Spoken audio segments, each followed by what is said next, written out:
अस्सलाम वालेकुम दोस्तों, आज की कहानी का नाम है नेक काम।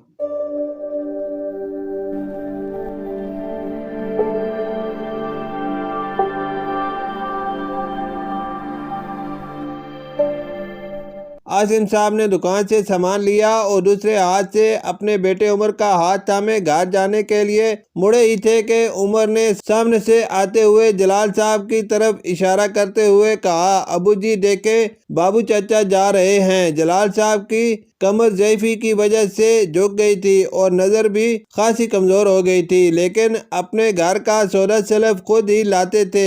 आसिम साहब ने आगे बढ़कर इन्हें सलाम किया और उनके हाथ से सामान के थैले लेकर खुद पकड़ लिए। बातें करते करते इन्हें इनके घर तक पहुंचा दिया और कहा, बाबू चचा मैं रोज़ाना दुकान जाते वक्त आपसे पूछता हुआ जाऊंगा, आपको जो भी मंगवाना हो मैं ला दूंगा। जलाल साहब ने इन्हें ढेरों दुआएं देते हुए हामी भर ली। वहाँ से निकलते ही उमर ने पूछा, अबू जी बाबू चाचा का घर तो दूसरी गली में है, रोजाना इनका सौदा ला कर देने में आपको मुश्किल नहीं होगी? आसिम साहब ने चलते चलते इसे देखा और कहा, मुश्किल कैसी, इसी बहाने थोड़ी चहलकदमी भी हो जाएगी और बाबू चाचा का काम भी हो जाएगा। अगर हम सब इसी तरह एक दूसरे की मदद करते रहें तो हमारे मुआशरे में यकजहती की फिजा कायम हो जाएगी, समझे। और उमर ने अपना गोल मटोल सर हिला दिया। उमर और उसका भाई नौफल तख्त पर बैठे दादी जान से कुरान पाक पढ़ रहे थे। बराबर में रजिया भी आगे पीछे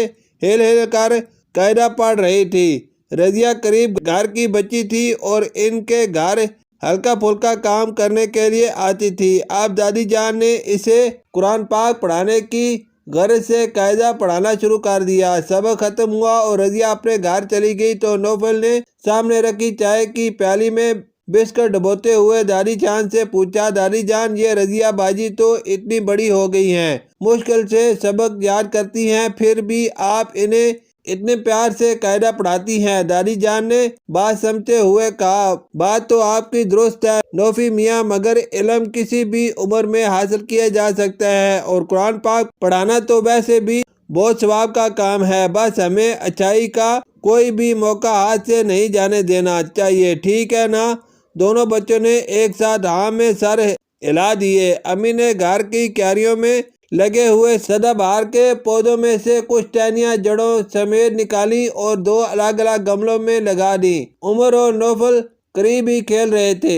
अम्मी ने पहले उमर को बुलाकर कहा, उमर बेटा ये गमला बराबर वाले कासिम भाई को दे आओ। फिर नौफल से कहा, नौफी तुम ये गमला सामने वाली तायरा खाला के घर पहुंचा कर आओ। उमर ने हैरत से पूछा, अम्मी जी आप पड़ोसियों को पौधे देती हैं क्या? इन पौधों से हमारा माहौल खूबसूरत हो जाएगा। अम्मी ने इसके शानों पर हाथ रखते हुए समझाया, देखो उमर, इंसान को बस अच्छे काम करते रहना चाहिए ताकि हमारी देखा देखी दूसरे लोग भी फलाह के कामों की तरफ राग़िब हो जाएं। जब बहुत सारे लोग मिलकर बहबूद के काम करेंगे तो हमारा मुआशरा मिसाली हो जाएगा। देखो ना, तुम लोग भी तो अपनी गुल्लक में थोड़े थोड़े पैसे डालते रहते हो, फिर कुछ अरसे के बाद वो थोड़े थोड़े पैसे मिलकर एक बड़ी रकम बन जाते हैं। बस इसी तरह हमें छोटे छोटे फलाही काम मुतहद होकर एक जमात की शक्ल में करने चाहिए, इसका फ़ायदा दुनिया में भी होगा और आखिरत में भी। उमर और नौफल ने ये बातें गौर से सुनी और एक अज़म के साथ सारे हिला दिए। नौफल ने कुछ सोचते हुए कहा, अम्मी जी आज से मैं पौधों को पानी दिया करूँगा। उमर फौरन बोला, और मैं दादी जान के पैर दबा दिया करूँगा। आसिम साहब करीब ही बैठे अखबार पढ़ रहे थे। उन्होंने कहा, पड़ोसी की मदद करना भी नेक काम है, ये कौन करेगा? बच्चों दोनों ने हाथ हवा में बुलंद करते हुए नारा लगाया, हम करेंगे, हम करेंगे। शुक्रिया।